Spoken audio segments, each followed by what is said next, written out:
Hello, my friends, and welcome back. I am Alyssa, and I am here to talk to you today about an August TBR. First of all, I cannot believe that we are already talking about an August TBR. Where did the summer go? It has flown by, and I don't really want to talk about my July TBR experience because it hasn't been great. It has not been kind to me.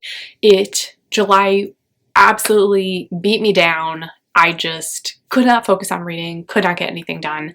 So I am taking that entire month into consideration of what I want to put forth in August, especially as we begin to transition back to school. I don't go back until after Labor Day, but I know that things are going to start creeping in that I'm going to have to prepare for, and I want to make sure I have enough time to accomplish some of the goals that I have set for myself. So I am looking at what I have accomplished previously and what I want to accomplish, and it's going to be a little bit smaller this time just because I am not really sure how my mental state is going to look the rest of August. I'm hoping that I will not be as distracted as I was during July, but you just never know. You never know.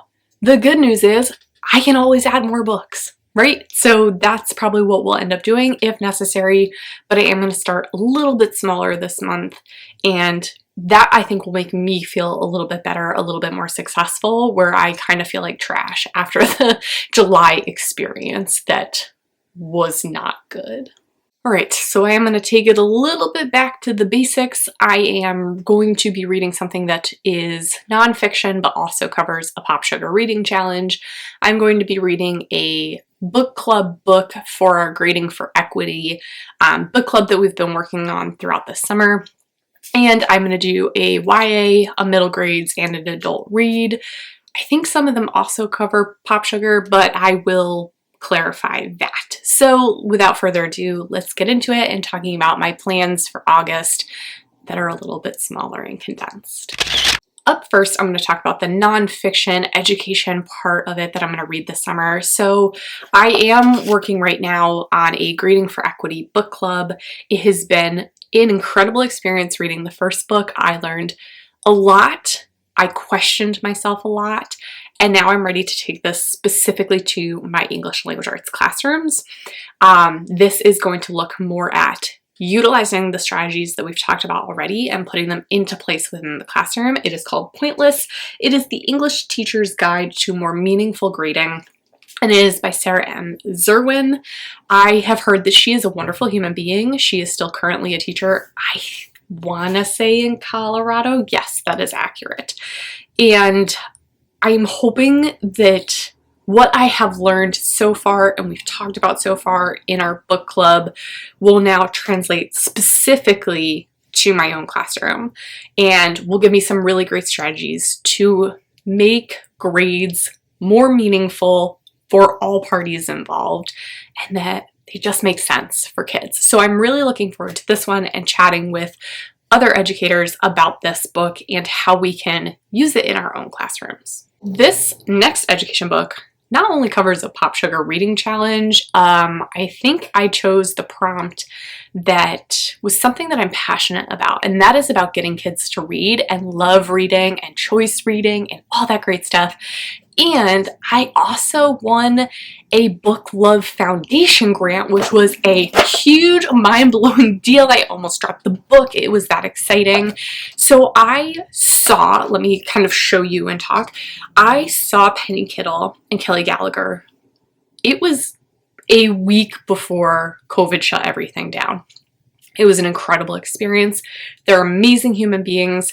I have followed them far longer than just seeing them in person, but it was like the opportunity of a lifetime to be able to go and meet them and learn from them. So when I was there, I picked up a copy of Book Love, and right beside them, I think, because I hadn't had a chance to read them yet. And lo and behold, here we are a year and a half later, and it is still on my shelf. I feel really awful that I have not read this book yet. Now, especially that I am a Book Love Foundation grant winner, it is time. I was planning on reading it this summer anyway, but now I feel this really strong push to read it and share even further that love and that passion of helping students to discover their own love of reading. So I am very much looking forward to this book and just finally reading it and not neglectful. I don't know what the word is I'm looking for, but not feeling guilty that this is on my shelf and that I haven't read it yet. So this will be the second education book, and then we're done and dusted with the nonfictions for this month. Wait, maybe. We'll come back to that later though. There's a big maybe clause with that, so we'll rewind later.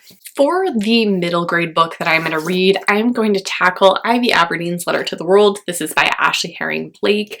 I received this in my Hope in a Box educator grant that I received in the spring, and it is one that I have already added to our social justice book club.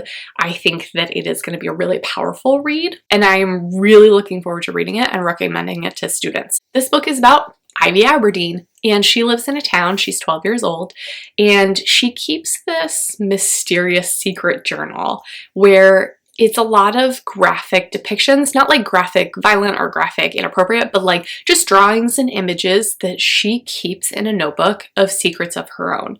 One day a tornado rips through their town and her journal just disappears. She doesn't know where it goes. Mysteriously though, once everything's kind of put back together and she's in school, the drawings from her notebook start showing up in her locker, and she's kind of freaked out about it at first. Like, someone has her notebook full of these drawings of girls holding hands, and now they're making a magic reappearance, and she's not sure if it's malicious intent that somebody is trying to discover her secret or, you know, share her secret with the world, or if it's actually a girl that she has a crush on who has found it and is putting these notes, these images into her locker.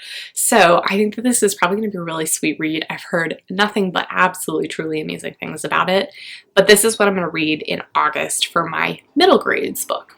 I'm actually going to try to tackle 2 YA books this month because I think I can do it. I really do. And one of them is actually going to be a buddy read with Elizabeth because we have talked about reading this book for so stinking long, and we've put it on the back burner for months now. It has been a very long time since we said we were going to do this and just have not done it yet. But we're finally going to commit in August to reading Pride. This is by Evie Zoba, and it just sounds incredible. She actually has the cover with the pink writing where I have the blue. It was just kind of like luck of the draw of whatever we got. But it is a Pride and Prejudice remix, and we are both big Pride and Prejudice lovers, and we books, movies, shows, it's all gold. So I'm very excited to read this book and see how the story is different but still amazing. I don't really know what else I can say because it's new, young, fresh BIPOC characters who are going to be playing the roles that would be in Pride and Prejudice, and I think it's going to be amazing. And I think I've said that 3 times already, but can you tell that I'm excited to read this book? Yes, I am. Very much so. So we're finally going to read it. We're finally going to do it. We're finally going to read it. It's going to be so exciting. But I'm laughing already because the next book is something I have not ever listened to the soundtrack for. I have not ever seen it live. I know that it's being made into a movie. Yeah, but I'm gonna go with Dear Evan Hansen only because I feel like I have numerous students who have heard the songs who probably are going to listen to them, or they're going to watch the movie, and if I can read this first and get it in my classroom and recommend it, that makes it even better.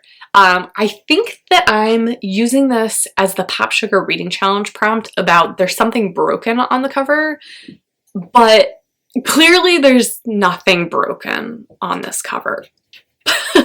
I thought when I bought the book that I had gotten the one where his arm was in the cast, but I did not. I got one with a blue tree. But I'm going to cheat the system a little bit, and we're going to go with it because that's...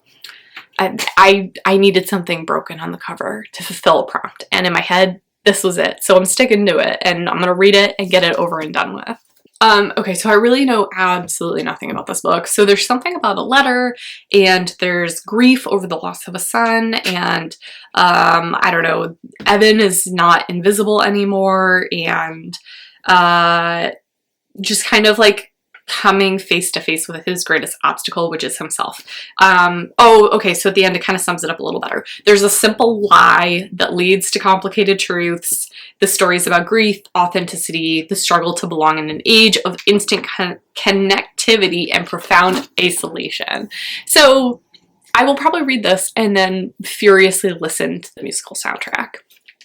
That just seems like a good thing to do. So I will be reading this one in August as well. This is where we're going to circle back around to that whole nonfiction conversation earlier. So for my adult read, I am kind of coming to the end of what I have to read for Pop Sugar Reading Challenge.